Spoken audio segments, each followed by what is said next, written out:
So y'all been wondering, what am I doing with this class? I went to Limsa and then I picked up this class, I saw a boot class and then all of a sudden I went to La Nocia and then, I got Sage unlocked and then I got all these buttons I don't even know what to press. Let me tell you, this is 1 to 70 guide on Sage and it's going to be a quick and fast. Let's get started. Let's get started with the basics. You got Dosis. Dosis is basically your attack, your level 1 attack. Every healer has a level 1 attack, and this is one of them. Dosis is just the attack, and of course, they have additional effect, which I'm going to talk to, in a second. Diagnosis is basically going to be a single target heal. It's just a single target heal, like every class, every healer does have. And you got Cardia, is basically your first mechanic on this class, and I'm gonna get to you on that in a second. Let me just finish with the basics. And you got Proxys. Proxys is basically gonna be your AoE and your AoE only, and then you got your Raise, which is called Ignero, which I'm just gonna quickly switch to. So let's start with the basics in a dungeon, because that's where you guys are going to go in the first place. So, in the first dungeon run that you guys do, you will pop Cardia on a tank. Cardia is basically your first mechanic as a Sage. Every time you do damage, you basically heal somebody who has a Cardion effect. So basically how this works is that you basically want to throw Cardia on the tank. So when you throw Cardia on the tank, when you do Dosis or any type of damage ability, it will basically heal them. And basically to throw it on, you basically target a tank, you throw out Cardion, they get the Cardion effect. And yeah. The next one is called Phlegma. Phlegma is basically a damage AoE on the first target for big damage, and then it's gonna be a small potency on the little ones, which is not bad. Normally I'll just use it in AoE fights anyway, like trash mobs. And then next you got Krixa or Krixa. Alright, I'm just pronouncing these words wrong, but listen. So basically what this does is that it basically it's basically your augment, so it's gonna be like your number 1 thing that you do almost every time. Basically, you augment yourself and you change your healing into shielding. So your Proxys and Diagnosis is basically going to be shielding, and basically it basically gives you like shields, and it's an instant cast, so you don't have to worry about like casting speed or nothing like that at all. And for your dot, you use a Dosis, which basically is your dot. Of course, it takes like 1 GC to make a dot, right? Normally on the healer, but this one takes 2. So normally this is probably gonna be a little struggle for you guys on the first time, but you will learn. But that's gonna be your main. The next ability is called Storia. Storia is basically a heal on Cardion. So basically, if you have a Cardion effect on a tank, basically you pop Storia. That gives more healing. It's just basically more healing every time you do a damage ability, which isn't look at the tank health. Like, he's not dying at all. I pop Soria. Soria basically boosts the healing of Cardion, which is really, really, really strong by 50%, and that is really strong. And most of the time, you're gonna be using that during pulse.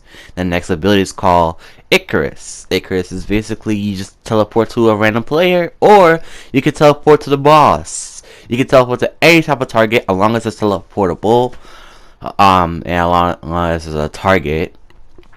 But the cooldown on it is really, really long, so be careful. You can only use it once, per se. So most likely you will have to be careful, and position yourself from now on.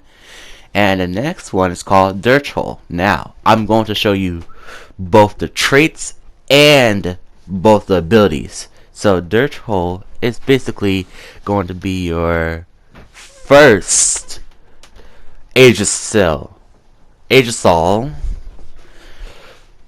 ability, which is basically what Aegis is that you have 3 orbs that acts like Aether Flow from Scholar. It's like a regenerable Aether Flow. So if you look at my bar on the right side, next to my little hot bar that you see all my cooldowns with, it basically has that blue bar that charges up. Yeah, that will give me back my Aegis, which stacks up to 3 times. So I could use 1 stack to heal and such, right? The next one is called Diceria. Diceria is basically an AoE. There's nothing really special about it. It's just an AoE. Right? You just do AoE. The next one is Krixa. Don't read the second effect. The second effect is from Shadowbringers. You know, dungeons and stuff like that. But it takes up 1 Aegis and it acts like a Sacred Sword from Scholar. It's just that you put the buff on people instead of like the bubble being there. So once it's on people, they get the 10% mitigation. You're done. Your job is done, most likely, right? Ray incoming, they take 10% less damage from it. Boom, boom, boom. They're not gonna take that much damage, and you are Gucci for like I don't know how long. Most likely like 15 seconds. Ice Hole is basically your AoE, and it uses up 1 Aegis cost. So I'm gonna remind you, Aegis basically, what it does is that every time you use the Aegis ability, it takes up 1 stack of it. Remember, Zoe increases your healing potency. Now I'm gonna show you both Aegis and everything. So I'm gonna use the Aegis ability. Doesn't work, right? Zoe does not pop. It only pops on heals, only casting heals, right? As you can see, my Aegis is charging up a little bit on my right side, but Zoe is only used on spells. And of course, I'm going to show you the level 54, traits. I'm going to show you all the traits that I got. This is just boost damage.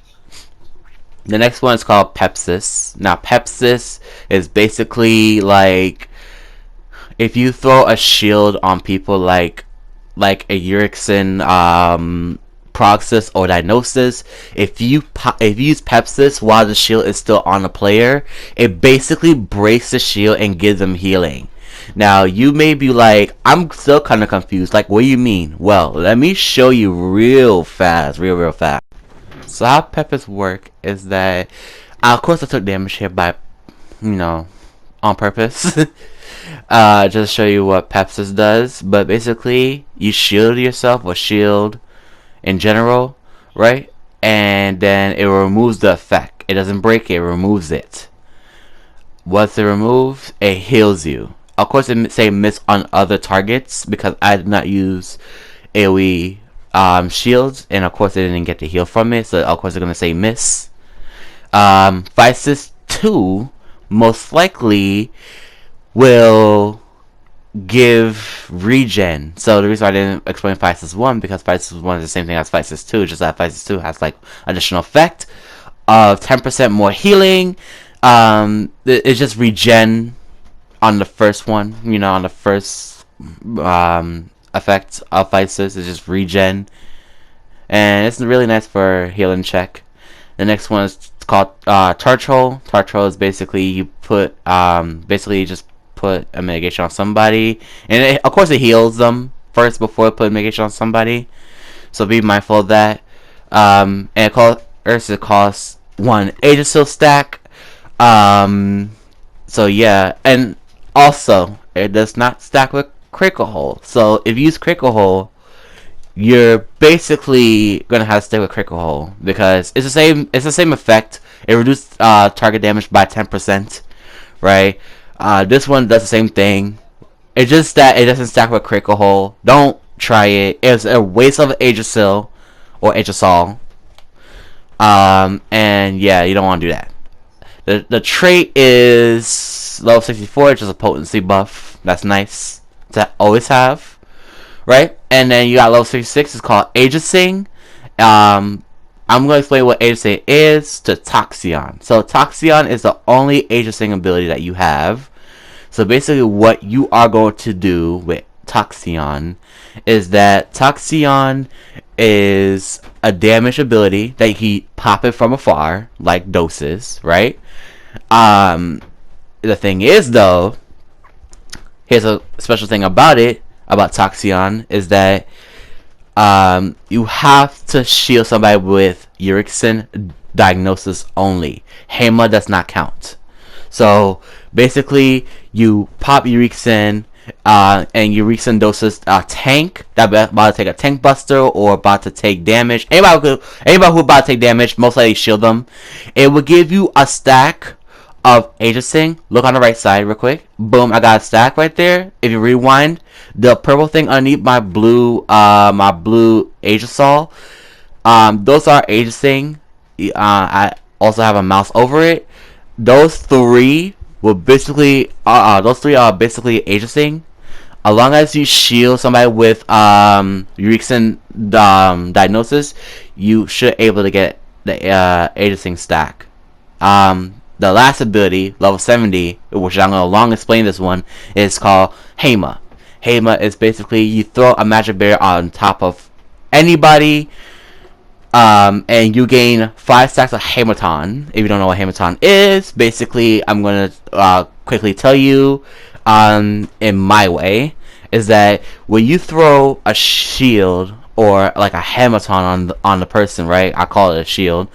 It basically gives them heals and shields, right? Every time the stack breaks, so it stacks up to 5 times on the first time, right?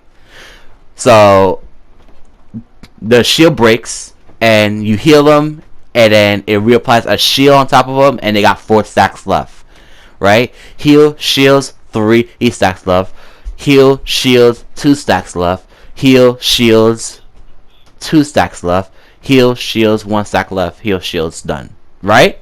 So basically it's just like a reapply, like it reapply itself. This ability reapplies itself 5 times, which is really strong, and like giant pulls. Like if you try to do like a giant pulls, I suggest you use Hema and Torch Hole, because those 2 abilities will make the tank look like he invulned, even though he did not.